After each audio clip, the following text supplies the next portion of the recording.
सुंदरपुर गांव में सुबह की रौनक फैल चुकी थी। जहां एक तरफ गप्पू सेठ की बड़ी सी दुकान थी, पूरे गांव में उसके दही समोसे का डंका बजता था। कुरकुरे समोसे के ऊपर ठंडी ठंडी दही और लाल चटनी, नाम सुनते ही लोगों के मुंह में पानी आ जाता था। वहीं दूसरी तरफ बेचारे राघव का एक छोटा सा ठेला था, जिस पर वो मिर्ची पकौड़े बेचता था, लेकिन मक्खियों के अलावा वहाँ कोई नहीं भिनभिनाता था। अरे ओ कल्लू, ओ नालायक, कितनी देर लगाएगा? देख नहीं रहा सूरज सिर पर आ गया है और तू अभी तक आलू ही छील रहा है। ग्राहक आने वाले होंगे, जल्दी हाथ चला। जी जी सेठ जी, बस हो गया। वो आज आलू थोड़ी कम पके थे, इसलिए छीलने में देर हो गई। बहाने मत बना मुझसे। और सुन, वो दही में जादुई डिब्बी वाला मसाला मिलाया है कि नहीं? बिना उस मसाले के दही समोसे में वो बात नहीं आती जिससे लोग प्लेट चाटते रह जाएं। जी सेठ जी, वो मसाला मैंने दही में अच्छे से मिला दिया है, लेकिन सेठ जी मुझे एक बात पूछनी थी। तू फालतू में मेरा दिमाग मत खा। क्या पूछना है, जल्दी बोल। सेठ जी, वो मसाला डालते ही दही का रंग थोड़ा अजीब हो जाता है और उसमें से दवाई जैसी महक आती है। कहीं ये लोगों के लिए नुकसानदायक तो नहीं है? अरे बेवकूफ, तू नौकर है, नौकर बनकर रह। डॉक्टर बनने की कोशिश मत कर। तुझे पता है वो मसाला मुझे कितना महंगा पड़ता है? उसी की वजह से पूरा गांव मेरे दही समोसे पर टूट पड़ता है। तुझे अपनी तनख्वाह से मतलब है या लोगों की सेहत से? जी मुझे तो तनख्वाह से मतलब है। तो चुपचाप काम कर। देख, उधर देख, उस राघव को, बेचारा मिर्ची तल रहा है, ईमानदारी का ढोल पीटता है, इसलिए भूखा मर रहा है। और मैं देख यहाँ दही समोसे बेचकर नोट छाप रहा हूँ। गप्पू सेठ की बातें सुनकर राघव का दिल टूट जाता है। वो उदास होकर अपनी ठंडी पड़ी कड़ाही को देखने लगता है। हे भगवान, सुबह से दोपहर हो गई, एक भी ग्राहक नहीं आया। मेरे मिर्ची पकोड़े ठंडे हो गए हैं। अगर आज कमाई नहीं हुई तो माँ की दवा कैसे आएगी? सामने गप्पू सेठ की दुकान पर पैर रखने की जगह नहीं है और यहाँ सन्नाटा है। देखते ही देखते वहाँ भीड़ बढ़ने लगी। लोग पागलों की तरह गप्पू सेठ की दुकान की ओर भाग रहे थे। अरे भाई सुरेश, जल्दी चल, गप्पू सेठ के दही समोसे खत्म होने वाले होंगे।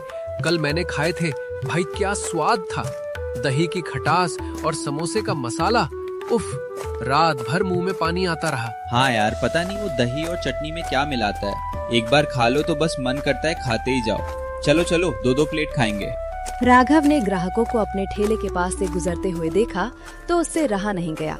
भैया, ओ भैया, गर्मा गर्म मिर्ची पकोड़े खा लो।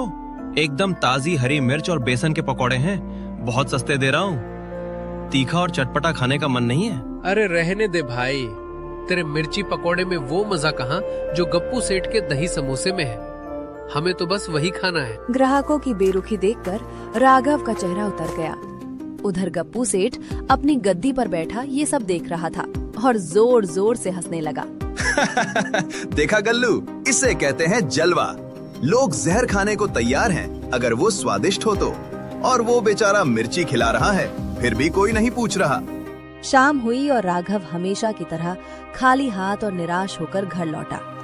घर पर उसकी बूढ़ी माँ बीमार हालत में उसका इंतजार कर रही थी। बेटा राघव, आ गया तू? आजा मेरे पास बैठ। आज दुकान कैसी रही? कुछ कमाई हुई? माँ, क्या बताऊं, आज भी वही हाल था। वो गप्पू सेठ पता नहीं क्या जादू करता है, मेरे पकौड़े कोई नहीं खरीदता।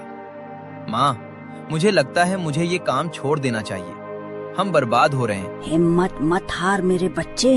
तेरे पिताजी कहते थे कि झूठ के पाँव नहीं होते, वो ज्यादा दूर नहीं चल सकता, लेकिन सच कछुए की तरह होता है, धीरे चलता है पर जीतता वही है। पर माँ, सच से पेट नहीं भरता, घर में राशन नहीं है, तुम्हारी दवा खत्म हो गई है। सुन, मुझे एक बात याद आई। तेरे दादाजी के जमाने का एक पुराना नुस्खा है।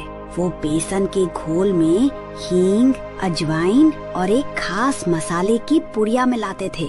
वो डिब्बी रसोई में ऊपर ताक पर रखी होगी। कल तू उसका इस्तेमाल करना। क्या उससे कुछ होगा माँ? कोशिश करने में क्या जाता है बेटा। जब बेसन तेल में तलेगा तो उस मसाले की खुशबू पूरे बाजार में भूख जगा देगी। तो कल वो डाल कर देख। उधर रात को गप्पू सेठ अपने घर में बैठा दिन भर की कमाई गिन रहा था। नोटों का ढेर देखकर उसकी आंखों में लालच चमक रहा था। 1000, 2000, 5000। वाह भाई वाह, आज तो गल्ला भर गया। अगर ऐसे ही चलता रहा तो अगले महीने शहर में एक और दुकान खोल लूंगा। ए जी, आप बस पैसे ही गिनते रहोगे या मेरी तरफ भी देखोगे? देखो, मेरी साड़ी कितनी पुरानी हो गई है और मुझे भूख लग रही है। दुकान से मेरे लिए दही समोसे क्यों नहीं लाए? अरे भाग्यवान, तू तो रहने ही दे। तुझे पता है ना दुकान पर कितनी भीड़ थी। सारे समोसे और दही खत्म हो गया। और वैसे भी बाहर का खाना सेहत के लिए अच्छा नहीं होता। घर का दाल चावल खा। बड़े आए सेहत वाले। पूरी दुनिया को खिलाते हो और बीवी को दाल चावल? मुझे नहीं पता। कल मुझे वो वाले समोसे चाहिए जिसमें वो खास दही डलता है। खबरदार, उस मसाले या दही का नाम भी मत लेना। वो सिर्फ ग्राहकों के लिए है। तू घर में चुपचाप रह। गप्पू सेठ ने अपने कुर्ते से चुपके से एक काले रंग की शीशी निकाली और उसे अलमारी के लॉकर में छिपा दिया। ये केमिकल ही मेरी ताकत है, लेकिन वैद्य जी ने कहा था इसका ज्यादा इस्तेमाल जानलेवा हो सकता है। इसे बच्चों और घर वालों से दूर रखना होगा। लेकिन गप्पू सेठ को ये नहीं पता था कि उसकी पत्नी चमेली ने उसे शीशी छिपाते हुए देख लिया था। अच्छा, तो ये काली शीशी है वो राज? सेठ जी इसे कितना छुपा कर रखते हैं। जरूर इसमें कुछ बहुत स्वादिष्ट होगा। कल जब ये जाएंगे मैं इसे चख कर देखूंगी। अगली सुबह राघव जल्दी उठा और उसने माँ के बताए नुस्खे से पकौड़े बनाना शुरू किया। जैसे ही पकौड़े तेल में पड़े, हींग और मसालों की एक तेज और चटपटी खुशबू पूरे बाजार में फैल गई। माँ सही कहती थी, इसकी खुशबू तो कमाल की है। नाक में जाते ही भूख लग रही है। हे भगवान, आज मेरी लाज रख लेना। बाजार में आने वाले लोग उस खुशबू से खिंचे चले आने लगे। पापा पापा कितनी अच्छी और चटपटी खुशबू आ रही है, मुझे वो खाना है। हाँ बेटा, खुशबू तो वाकई बहुत दमदार है। ये तो मिर्ची पकौड़े की खुशबू है। गप्पू सेठ की दुकान से तो बस बासी दही की महक आती है, पर यहाँ तो मसाले महक रहे हैं। चलो आज पकौड़े खाते हैं। धीरे धीरे बाजार की सारी भीड़ गप्पू सेठ की दुकान छोड़कर राघव के ठेले की तरफ मुड़ गई। भाई राघव, आज पकौड़ों में क्या डाला है? पूरा बाजार महक रहा है। एक प्लेट देना। ये लीजिए, गर्मा गर्म पकौड़े। अरे वाह, ऊपर से कुरकुरा और अंदर से तीखा। ऐसा मिर्ची पकौड़ा तो मैंने आज तक नहीं खाया। भाई 100 रुपए का पैक कर दे घर के लिए। अपनी दुकान खाली देखकर गप्पू सेठ गुस्से से लाल पीला हो गया। उसे यकीन नहीं हो रहा था कि राघव ने उसे पीछे छोड़ दिया है। ये क्या हो रहा है? मेरी दुकान खाली और उस फटीचर राघव के पास भीड़। कल्लू, ये क्या तमाशा है? सेठ जी, राघव के मिर्ची पकोड़े में आज कुछ जादू है। लोग कह रहे हैं उसका स्वाद आपके दही समोसे से भी बेहतर है। पकोड़े की खुशबू ने सबको पागल कर दिया है। जादू? मैं उसका जादू अभी उतारता हूँ। मेरे होते हुए कोई और इस बाजार का राजा नहीं बन सकता। गप्पू सेठ अपनी दुकान बंद करके सीधे जंगल की ओर भागा, जहाँ एक लालची वैद्य रहता था। वैद्य जी, मेरा धंधा चौपट हो रहा है। वो मसाला अब काम नहीं कर रहा। मुझे उससे भी तेज कुछ दो, कुछ ऐसा जिससे आदमी उसे खाते ही बस मेरा गुलाम बन जाए। गप्पू, तू आग से खेल रहा है। मेरे पास एक लाल तेजाब जैसा मिश्रण है। इसकी सिर्फ 2 बूंदे दही में डालना काफी है, लेकिन याद रखना, अगर 3 बूंदे गिर गईं, तो खाने वाले की आंतें जल जाएंगी। मुझे परवाह नहीं, मुझे बस मेरा ग्राहक वापस चाहिए। लाओ वो शीशी। लालच में अंधे होकर गप्पू सेठ ने वो मौत की शीशी ले ली। अगली सुबह गप्पू सेठ दुकान जाने की जल्दी में था। उसने सोचा आज वो राघव का खेल खत्म कर देगा। आज तो मैं उस राघव की छुट्टी कर दूंगा। अपने दही समोसे में ये नया मसाला डालूंगा, फिर देखना। गप्पू सेठ अपनी जेब में वो सी टटोलता है। अरे नहीं, वो लाल शीशी, वो तो मैं रात को तकिए के नीचे ही भूल आया। धत तेरे की। अरे कल्लू, दौड़कर घर जा और सुन, सेठानी से वो लाल शीशी मांग कर ला जो मेरे तकिए के नीचे है। जल्दी जा, उड़ कर जा। जी सेठ जी, अभी लाया। कल्लू सेठ के कहने पर घर की तरफ दौड़ पड़ा, लेकिन उसे क्या पता था कि वहाँ एक बड़ा हादसा होने वाला है। गप्पू सेठ के घर पर चमेली सफाई कर रही थी। तभी उसे तकिए के नीचे वही लाल शीशी मिल गई। अरे वाह, ये तो वही शीशी लगती है जो सेठ जी कल लाए थे। कितनी सुंदर लाल रंग की है। जरूर इसमें वो सबसे महंगा चटपटा सॉस होगा। आज सेठ जी घर पर नहीं है, मैं इसे अपनी चटनी में डालकर पकौड़े के साथ खाती हूँ। चमेली ने बिना सोचे समझे उस जहरीली शीशी का पूरा ढक्कन खोला और चटनी में पलट दिया। आहा, अब आएगा मजा। जैसे ही चमेली ने चटनी के साथ एक बड़ा निवाला खाया, उसकी हालत बिगड़ गई। तभी कल्लू दौड़ता हुआ वहाँ पहुँचा।